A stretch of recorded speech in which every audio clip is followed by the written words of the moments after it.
हिंदी में यूपीएससी की तैयारी से संबंधित प्रोग्राम्स को देखने के लिए सब्सक्राइब करें स्टडी IQIAS हिंदी। नमस्कार, स्टडी IQIAS हिंदी में आपका स्वागत है। मैं हूं अमृत उपाध्याय। एक इंपॉर्टेंट खबर यह है कि इंडिया काफी करीब होते जा रहा है तालिबान की जो सरकार है उसको आधिकारिक मान्यता देने के। ये दावा किया जा रहा है। और क्यों दावा किया जा रहा है? क्योंकि इंडिया, चाइना, पाकिस्तान ने अटेंड किया है 10 नेशन मॉस्को फॉर्मेट, जिसमें मुतक्की जो कि विदेश मंत्री हैं तालिबान सरकार के, उन्हें पहली बार ऑफिशियल मेंबर के तौर पर वहां दिखाया गया। उनके पीछे जो झंडा लगा हुआ था वो भी तालिबान का फ्लैग था। और एक ज्वाइंट स्टेटमेंट जारी किया गया जिसमें यूएस ने, ट्रंप ने जो क्लेम किया था बगराम एयरबेस पर वापस कब्जा करने का, उसका विरोध किया गया। इसका मतलब है कि इस मैटर पर इंडिया, रशिया, चाइना और पाकिस्तान के साथ खड़ा हुआ दिख रहा है। और तालिबान सरकार के जो विदेश मंत्री हैं मुतक्की, ये दिल्ली आने वाले हैं 5 दिन के विजिट पर, जहां ये बताया जा रहा है कि इनको बिल्कुल उसी प्रोटोकॉल के तहत सब कुछ सुरक्षा और सुविधा मुहैया कराई जाएगी जिसके तहत सरकार, किसी अन्य देश के सरकार के मंत्री को किया जाता है।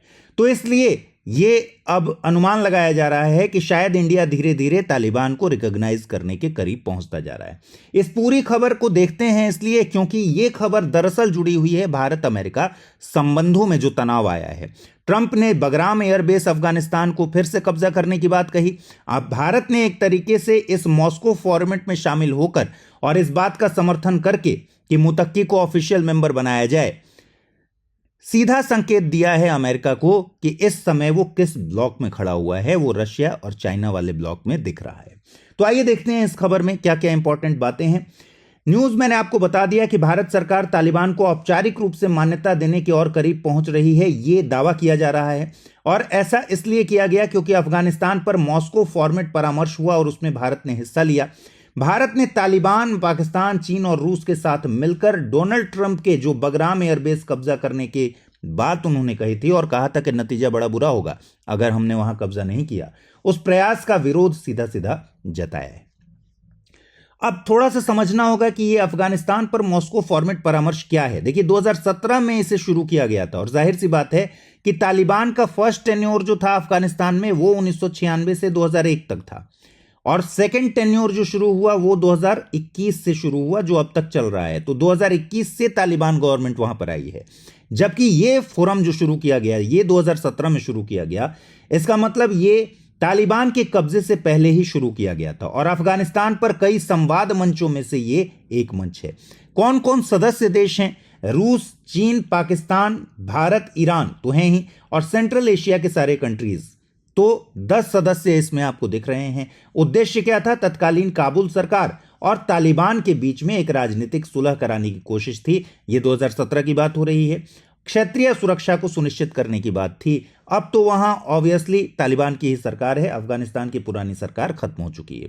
बैठक में क्या क्या हुआ? रशिया में जो मॉस्को फॉर्मेट का परामर्श हुआ उस बैठक में क्या हुआ? मैंने आपको बताया ट्रंप ने जो अफगानिस्तान स्थित बगराम एयरबेस को कहा कि हमने इसे मुफ्त में दे दिया।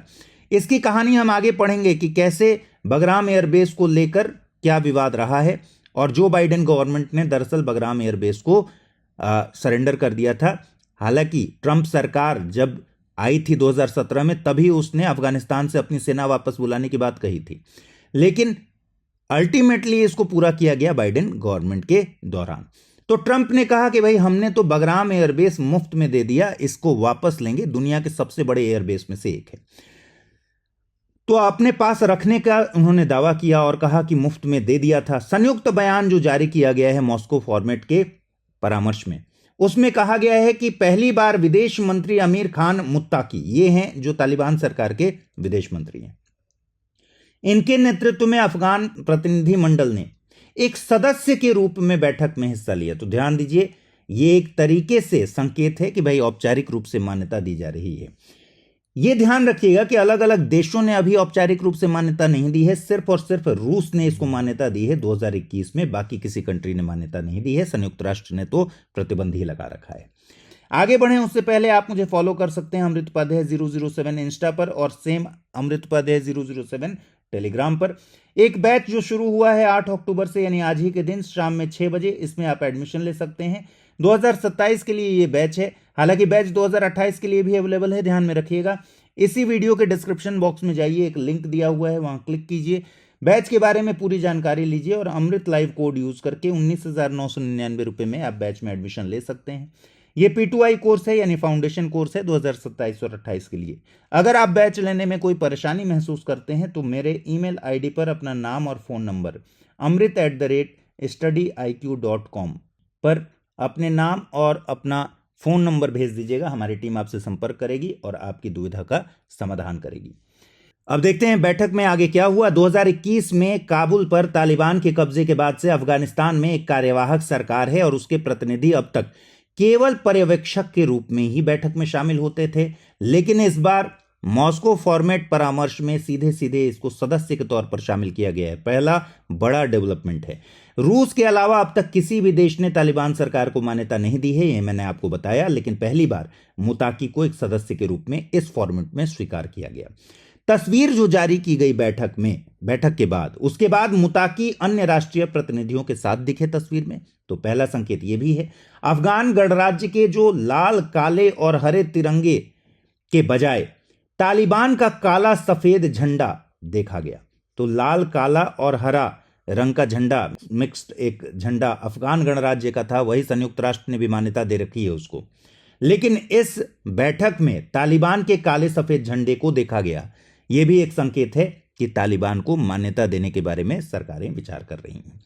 बयान में अफगानिस्तान के साथ अधिक आर्थिक आदान प्रदान करने, मानवीय सहायता के प्रावधान करने, क्षेत्रीय संपर्क पहल बढ़ाने और आतंकवाद रोधी सहयोग को मजबूत करने के लिए कदम उठाने का आह्वान किया गया। दूसरी बात, रूस ने बहुत तारीफ की तालिबान सरकार की इस्लामिक स्टेट और अन्य चरमपंथी समूहों से निपटने के लिए और अवैध ड्रग्स के उन्मूलन के लिए जो तालिबान सरकार ने प्रयास किए हैं उनकी प्रशंसा की, और अफगानिस्तान में किसी भी तीसरे देश के सैन्य बुनियादी ढांचे की तैनाती को किसी भी हाल में, किसी भी बहाने से स्वीकार नहीं किया जाएगा, यह भी बयान में कहा गया, जो कि सीधा सीधा ट्रंप की तरफ इशारा है कि ट्रंप ने जो बगराम एयरबेस पर कब्जा करने की बात कही है उसको सीधे काउंटर किया गया।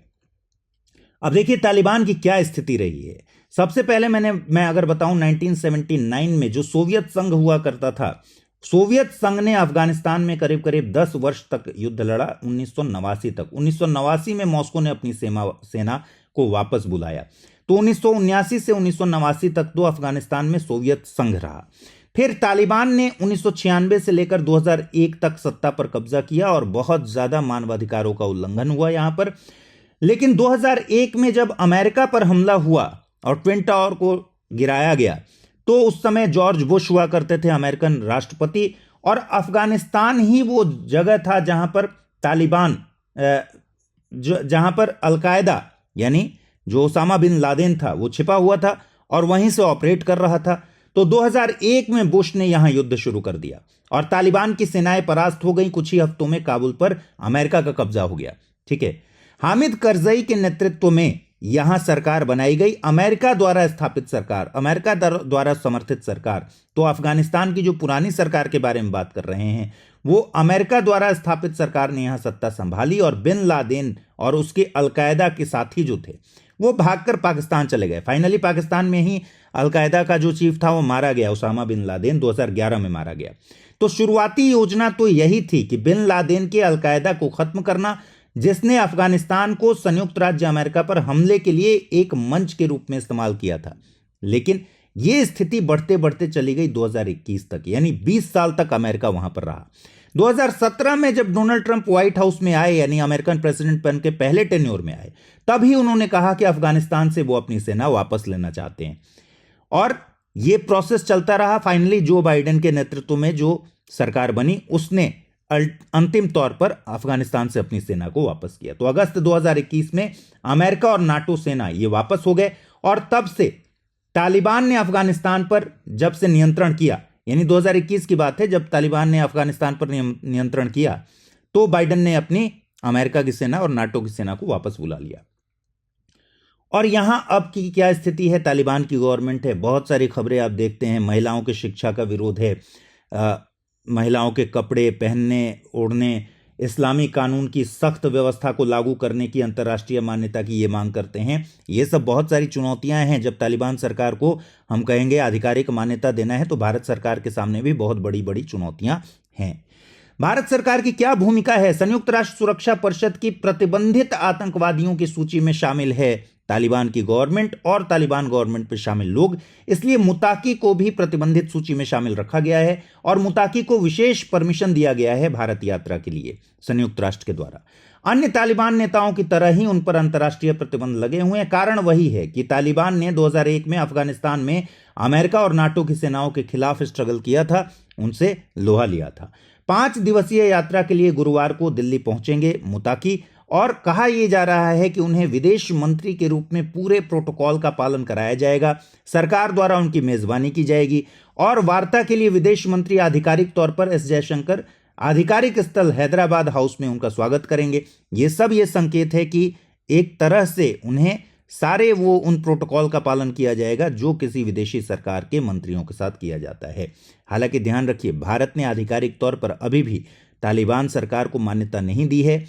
आगे देगी कि नहीं देगी ये देखने वाली बात होगी, क्योंकि उसमें बहुत सारी चुनौतियां हैं। क्योंकि मैंने जैसा बताया, एक बड़ी बाधा ये है कि महिलाओं की शिक्षा को लेकर तालिबान गवर्नमेंट का जो रुख है बहुत ही रिग्रेसिव है। रोजगार तक पहुंच को बंद करना, कैदियों के साथ व्यवहार, जितने मानवाधिकार से संबंधित मुद्दे हैं, इन सारे मैटर्स पर इस गवर्नमेंट को अगर मान्यता दी जाती है तो उस पर भी एक बड़ा भारत की आलोचना बड़ी हो सकती है।